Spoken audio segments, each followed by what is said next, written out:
ছোটবেলা থেকেই সোনিয়া চোখের জটিল সমস্যায় ভুগছেন। অর্থের অভাবে দীর্ঘদিন প্রয়োজনীয় চিকিৎসা করাতে পারেননি। বর্তমানে একটি প্রাথমিক বিদ্যালয়ে দপ্তরি হিসেবে মাত্র ২,০০০ টাকা বেতনে কাজ করেন। এই সামান্য আয় দিয়ে সংসার চালানোর পাশাপাশি চিকিৎসার ব্যয় বহন করা তার পক্ষে অসম্ভব হয়ে পড়েছে। চিকিৎসকের মতে তার চোখের রেটিনায় পর্যাপ্ত আলো পৌঁছায় না।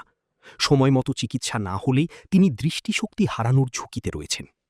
তার এই সংকটময় পরিস্থিতি ও আর্থিক অসচ্ছলতা বিবেচনায় শায়েখ হিসাম ফাউন্ডেশন তার চিকিৎসার জন্য আর্থিক সহায়তা প্রদান করেছে।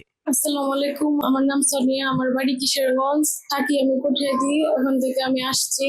চোখে অনেক সমস্যা, ছোটবেলা থেকে আমি একদমই কম দেখতাম। এখন আস্তে আস্তে ডাক্তার বলছে যে আমি অন্ধর প্রতি চলে যাব। ফাউন্ডেশনের পক্ষ থেকে আমাকে 1,00,000 টাকা দিচ্ছে, ওটা দিয়ে আমি চিকিৎসা করার জন্য। তার দুজনে আমি অনেক দোয়া করি তারা যেন সুস্থ থাকুক। ফাউন্ডেশনের জন্য আমি অনেক দোয়া করি তারা যেন ভালো থাকে, সুস্থ থাকে। আসসালামু আলাইকুম।